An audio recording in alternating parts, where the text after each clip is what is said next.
the first show that I have to ask you about because it is the one Yeah, that made me a lifelong wrestling fan. I've got a big poster of it behind me. SummerSlam 1992 at London's Wembley Stadium. Now, you were there with right. your famous mullet early on in Yes. your career. What are All your right. memories of Sorry being about part of that that. show? No, no, it's all good. Wish I could grow Oh one. my God. Oh man.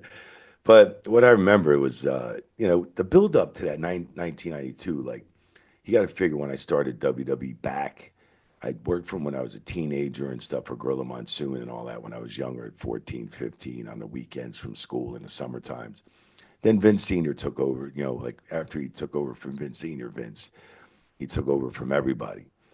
So, and then I went back to wrestling when I was 18. My father took a stroke, and I said, "Oh man, I need to make more money." I was going to be a baseball player, but I said I knew I hadn't made a lot of money in wrestling. I know there's money in wrestling, so I went back into wrestling, and I loved the traveling a little bit here and there. That was just around the East Coast, Northeast Coast, Maryland, Philadelphia, and so somebody played New York, and so when I started that in '85, full time '85, '86. I started refereeing in '87. Chief J. Strom, he made me a referee. So then I was, refereeing, paying my dues for a couple years on all the live events and the house shows we called them back then, and learning from old school wrestlers. And Joey Morella was teaching me a lot. '89, I made my debut on TV, and then we started going to Europe and building that Europe and the Mm, UK and Ireland and all that stuff up in the late '80s and early '90s to build that show at '92 in Wembley Stadium, right? yeah. So even like WrestleMania 4 and 5 in New Jersey, where I was from, New Jersey, where I grew up, born and grew up, I wasn't refereeing. I was doing crew stuff all the time. So, I didn't get to do these big crowds yet and all that stuff. But Wembley, London, 1992 was my first biggest crowd, 82,000 people, man. And it was the most phenomenal time. Um, it was just what an experience with all the horns and the horns going, like, and I did a couple matches, which was I was flabbergasted to do some matches during that, and then the Undertaker entrance was phenomenal. You remember that? Wow. I mean, that was just like whoa, and with all the old school cars in England and all that stuff, Yeah. and it was just such a cool entrance that we set up for it too, because I was doing crew, of course, and we built that ring up on a 5 foot platform. I remember, like a Yeah. 5 or 6 foot platform, and it was so cool. So I wound up doing a couple matches, but see what happened was I remember jumping off the barricade and then landing down on the ground on right in the front row. But I'm always used to jumping it because I had to go get some, and I said, "Yeah, I'll be right back." And I jumped over the barricade, forgetting that the ring was on a 5 foot platform. And I land and twist my knee, right? Oh man. And I'm like, my knee was, oh my God, it was killing me. So I had to ice it all week because the show was, we were setting up all week for the show. Yeah. And like, so we had no trainers, we had no doctors. You know who's my doctor? LOD, Okay. Animal and Hawk, because Animal knew how to tape knees and Hawk knew how to inject them with just with some Wow. pain stuff. So, and he was like draining it too. He drained a lot of fluid and the blood out. And that's how it was in 1992. We didn't have trainers and doctors and stuff like that. Now you Wow. had local doctors coming for the show and ambulance people. You know what I'm saying? Yeah. But all week we didn't have like what we had years later. So I remember they got me ready for the show. Wow. Took care of me all week, taped my knee up for the show and all that.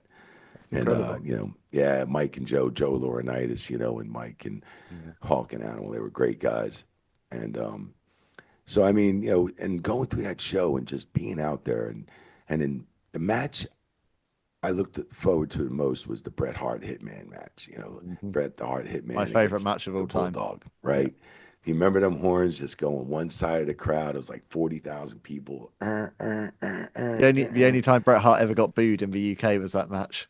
Was it really? Oh my Yeah, and God, and, because he and was obviously he over in the turned them UK. round. He knew, yeah. I mean, he was like a superstar when he came over. Right. But I mean, but that was the only time because he The he knew British how to work that Bulldog. match. Absolutely. Right. Yeah. I mean, the British Bulldog. What a great match. Went 40 something minutes and Joey did that match. And I remember sitting and watching it from the crowd, a little bit high up. And I just wanted to see like the view of the match and just hearing the people live. And it was one of the most phenomenal things in my career just to witness.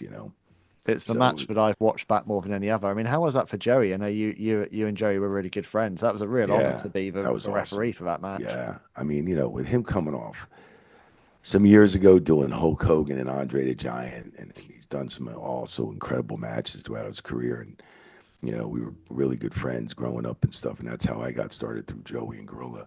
Yeah. Yeah, so I mean, it was phenomenal to watch Joey. I mean, I took all my learning off of Joey. He was always giving me, good points and what to do inside the locker room, inside the ring. How to, be respectful to the boys. Make sure you say hello to everybody. Make sure you do this. Make sure, you're already paying your dues doing the ring crew. This and that, and make sure you don't fuck up any matches. Don't screw them up, man, because you'll always get the heat as a referee. So Yeah. always be there for the boys. So I mean, he's just give me always told me don't stooge on anybody because once you stooge, nobody likes you as a stooge. Don't of course you don't want to stooge on anything, right? Mm, And really, stooging it was like don't stooge on somebody to enhance your job, enhance your position. sure. So if you're not good enough at what you're doing with your job, you don't need to stooge somebody out, get them in trouble to enhance your position. Yeah, that's the same in any So career path, and isn't it? That's just and yeah, that's correct too, and that's true, right? yeah. So That's just good and corporate etiquette, really, isn't it? To it is not get ahead corporate at someone there, but else's expense. I think the entertainment in that Hollywood level too is a little bit more different. You know what I'm saying? It's a little Yeah. more backstabbing, really, like to get your face on TV, to get well known in the world, to get well known on TV is a little bit different. Yeah. It's a little more backstabbing. Yeah. I've Yeah. seen it for 35 years. So, um, and thank God I wasn't, you know, in that situation with a lot of people, Yeah. because but it was just unbelievable to be in England, and the build up for that was phenomenal. I went out there a week prior. I had to make sure all the ring parts were there, Ben. I had to make sure the ship got everything over there because we shipped it at that time. So I flew in about maybe 8 or 9 days earlier. So I had to make sure the spring was there, the old school spring, most parts of the frame and all that other stuff. So all the turnbuckle and curtain stuff, people were flying over, in boxes or checking it and a lot of that stuff. So, and I remember flying over with some turnbuckles and some curtains just for, and them being there early. And I remember getting there early and man, I'm drinking out my mini bar. I'm shopping at Harrods. I'm getting these pump sneakers for 99. I thought it was $99. I'm like, God, the pumps are cheaper in the United States. They're 120, £99. 30 in the United States, right? I didn't know the pound figure, right? I'm Yep. spending like a son of a gun, man. I'm drinking all the mini bars, things, and everything. And then the wrestlers get there about 4 or 5 days earlier. And I'm like, bro, the prices are great. Drinks are cheap. They're like, yo, man, you dumbass Kyoto, it's double the price here. I'm like, what? Nothing cheap about They're like, London. yeah, the pounds. And I'm like, I don't remember that really, when I was here before, because we'd be on buses and we'd really go to venue. Yeah. Yeah. I didn't get like a week prior to each, it was like town, then go to Germany, then go to Ireland, Belfast, and Dublin and all that. And so, and I'm like, no shit. I'm like, what do you mean? I'm like, so I remember my credit card was like 5,000 American. I spent like 2,500 to 3 grand. It was like 5,000 Americans. It was almost 2 to 1 ratio to the Yeah. pounds to the American dollars. Oh man. So I was walking around with like $300 pumps, which I could have bought in the States for 120. But I learned my lesson on that, but I had a fantastic time, man. I'll tell you that.